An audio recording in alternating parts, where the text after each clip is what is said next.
Hello दोस्तों। तो आज के वीडियो में हम देखेंगे व्हाट इज़ आईपीओ। तो आईपीओ का फुल फॉर्म होता है initial public offering.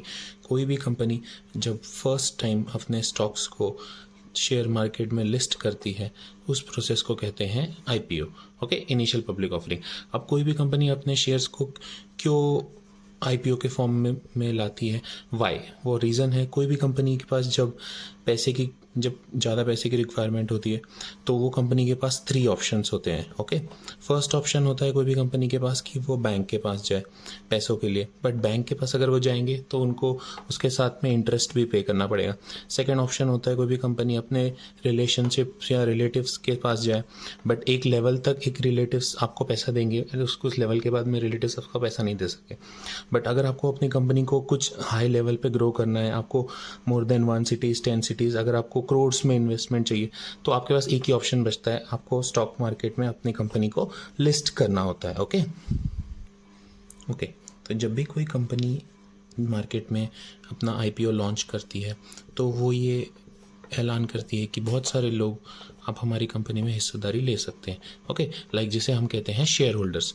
Okay, so for example अगर 4 फ्रेंड्स हैं, ओके, अगर उन्होंने एक कंपनी क्रिएट की है, ओके, तो कोई भी कंपनी क्रिएट करने के लिए हमें फंड्स की ज़रूरत होती है। तो फॉर एग्जांपल हर फ्रेंड ने 1 लाख रुपीज़ इन्वेस्ट किया। ओके, एक कंपनी क्रिएट हो गई, उन्होंने अच्छा एक कस्टमर बेस बनाया।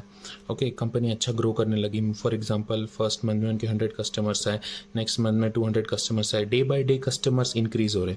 बट इससे क्या होगा, अगर कंपनी की अच्छी ग्रोथ हो गई तो एक ऐसा सैचुरेशन पॉइंट आएगा जब कंपनी के पास में ग्रोथ तो हो रही है, no doubt company is increasing, but day by day due to customer increase company को और एक्सपांशन की ज़रूरत होगी। और एक्सपांशन के लिए जब कंपनी के पास खुद के तो सेल्फ 4 लाख फंड्स था, जो 4 जिन्होंने कंपनी स्टार्ट की थी। अब एक्सपांशन के लिए उन्हें हमने जैसे 3 ऑप्शंस चेक किए कि बैंक के पास जा सकती है, रिलेटिव्स के पास जा सकती है, अदरवाइज वो आईपीओ ला सकती है। तो इसी रीज़न की वजह से कंपनी आईपीओ लाती है, ताकि कंपनी एक्स्ट्रा फंड्स रेज कर सके फ्रॉम मार्केट और फिर उसे यूटिलाइज कर सके अपने फर्दर बिजनेस एक्सपांशन ऑपरेशंस के लिए। ओके फ्रेंड्स, तो हमने देखा कि अब तक कैसे कंपनी ने आईपीओ लाया। सो नाउ अगर एक कंपनी ने आईपीओ लॉन्च कर दिया तो उसका जो उनके शेयर होल्डर्स है उनको क्या बेनिफिट होगा। तो बेनिफिट ऐसा होगा कि जैसे जैसे कंपनी के पास में फंड्स आ गए हैं, जो उनकी जिनके जिस चीज़ की उन्हें रिक्वायरमेंट थी, अब कंपनी डे बाय डे जैसे उनका एक्सपांशन करेगी तो कंपनी का ग्रोथ होगा तो कंपनी अपने जो ओवरऑल रेवेन्यू है उसमें जो भी प्रॉफिट जनरेट होगा उसको शेयर करेगी अपने शेयर होल्डर्स से भी और अपने ऑलरेडी जो एंजल इन्वेस्टर्स है, जो बड़े बड़े इन्वेस्टर्स हैं उनके साथ। बट इन सब जो प्रॉफिट शेयर इनको कैसे वो अपने सारे शेयर होल्डर्स में डिवाइड करेगी, तो उसको 2 फॉर्म्स में वो लोग शेयर करते हैं। तो एक तरीका होता है वो डिविडेंड देंगे। फॉर एग्जांपल एक कंपनी है जैसे कोल इंडिया, जो कि गवर्नमेंट पीएसयू है, तो उस कंपनी का शेयर है अराउंड 300 to 350 रुपीज़। तो उनका एवरी ईयर का कुछ एक फिक्स्ड अमाउंट होता है, फॉर एग्जांपल 8 to 10%, जो कि होगा अराउंड 30 रुपीज़ to 35 रुपीज़। तो एवरी ईयर वो लोग क्या करेंगे, इस अमाउंट को अपने शेयर होल्डर्स में डिवाइड करेंगे। तो basically this is the bonus. और बोनस क्या होता है, जनरली क्या होता है, अगर एक शेयर है, फॉर एग्जांपल एक लेवल के बाद उस शेयर की वैल्यू बहुत ज़्यादा हो गई। फॉर एग्जांपल एक कंपनी है नेस्ले, जिसका शेयर ऑलमोस्ट रीच हो गया था 20,000 रुपीज़ तक। तो अब कंपनी ने क्या किया, अगर 20,000 रुपीज़ का अगर एक शेयर होगा तो उससे ज़्यादा लोग नहीं परचेस कर पाएंगे। तो कंपनी क्या करती है, इस शेयर्स को स्प्लिट करती है, और स्प्लिट करते टाइम कंपनी क्या करती है, कभी कभी बोनस भी दे देती है। मे बी जिनके पास अगर 10 शेयर्स है तो कंपनी एक शेयर एज अ बोनस दे देगी उनको, राइट। तो इस ऐसे डिफरेंट वेज में कंपनी अपने शेयर होल्डर्स को बेनिफिट देती है, क्योंकि उन्होंने उस कंपनी को हेल्प की है जब उन्हें फंड्स की रिक्वायरमेंट थी। नेक्स्ट जो है, अब हमने ये देख लिया कि कंपनीज में आईपीओ में इन्वेस्ट करने से शेयर होल्डर्स को कैसे बेनिफिट होता है। बट आईपीओ लाने के लिए कुछ रूल्स होते हैं, सेट ऑफ रूल्स, जो कि एक गवर्नमेंट ऑर्गेनाइजेशन है जिसका नाम है सेबी। जब भी कोई कंपनी को अपना आईपीओ लॉन्च करना होता है तो उन्हें अपनी कंपनी की सारी डिटेल्स सेबी को देनी पड़ती है। After giving the details to SEBI उनको एक रेड हेरिंग प्रोस्पेक्टस क्रिएट करने के लिए बोलती है, जो कि एक डॉक्यूमेंट होता है जिसमें कंपनी की सारी रेवेन्यू डिटेल्स, लोन डिटेल्स, जो भी उनकी लास्ट 5 ईयर्स 10 ईयर्स का परफॉर्मेंस है उसका पूरा डिटेल्स होता है।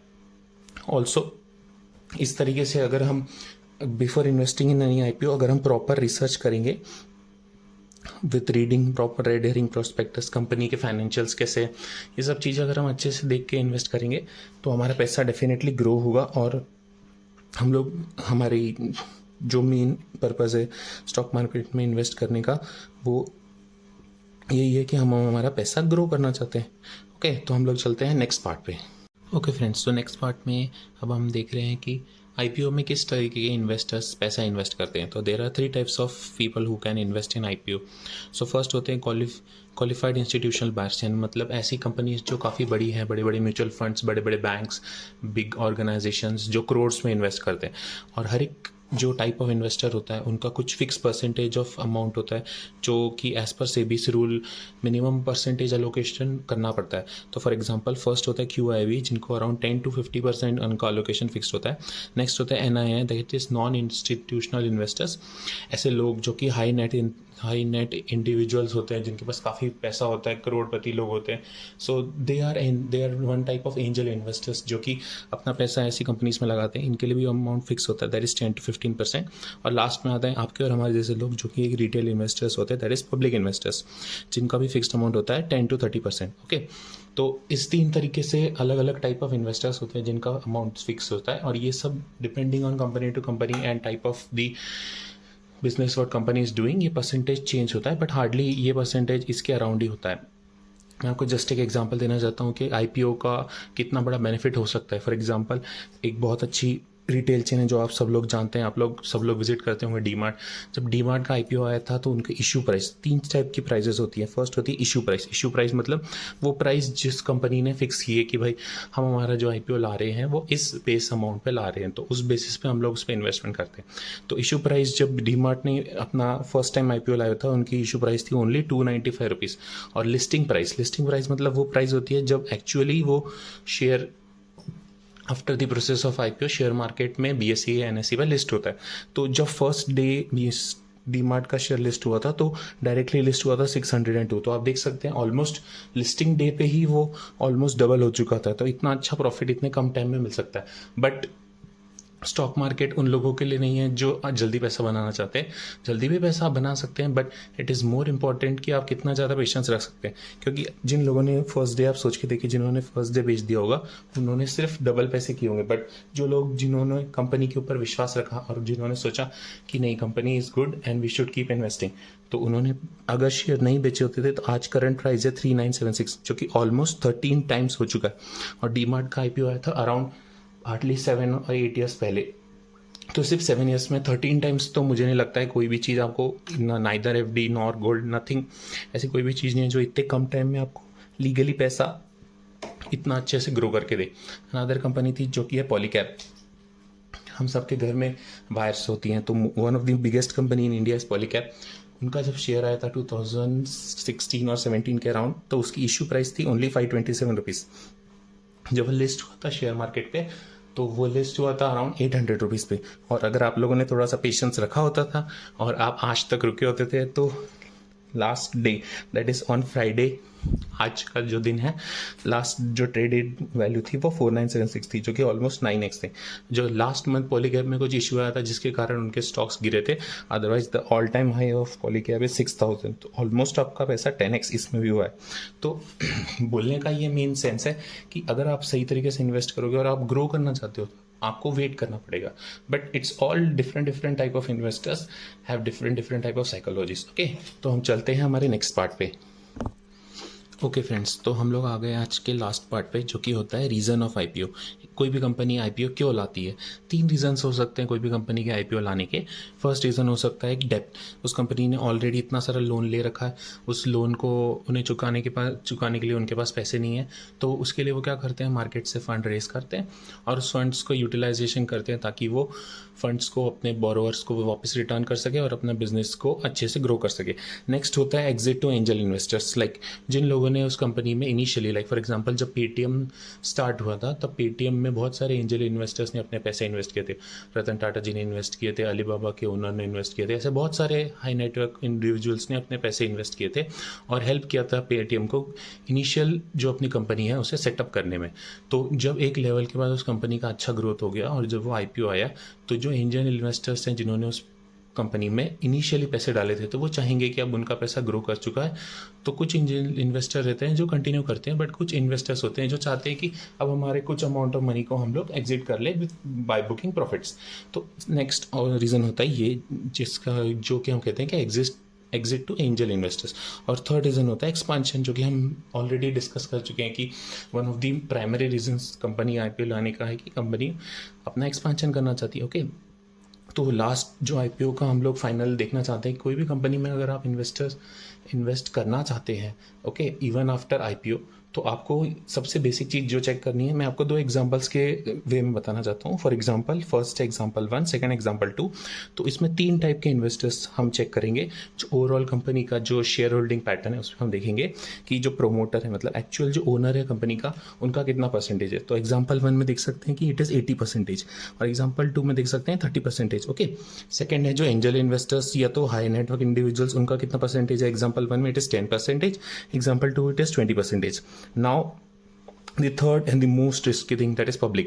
तो फर्स्ट कंपनी में it is only 10%, second company में इट इज़ 50%।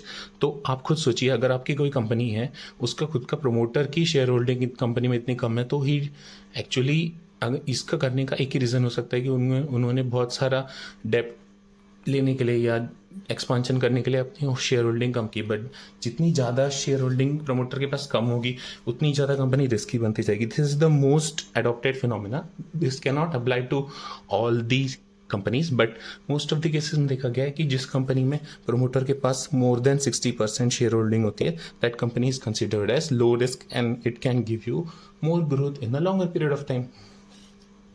ओके फ्रेंड्स, तो आज हमने देखा कि आईपीओ क्या होता है, आईपीओ में कैसे इन्वेस्ट करते हैं, आईपीओ में इन्वेस्ट करने के प्रॉफिट क्या होते हैं, और आईपीओ में किस तरीके के different type of investors invest करते हैं, क्या रीज़न होता है, किस तरीके से अलॉटमेंट होती है, हमें गेन भी हो सकता है, लॉस भी हो सकता है। बट जनरली देखा जाता है कि आईपीओ में मोस्ट ऑफ द केसेस में विद इन 10 to 15 डेज जो एप्लीकेशन प्रोसेस होता है, उससे आपको ग्रोथ भी मिल सकता है, लॉस भी मिल सकता है।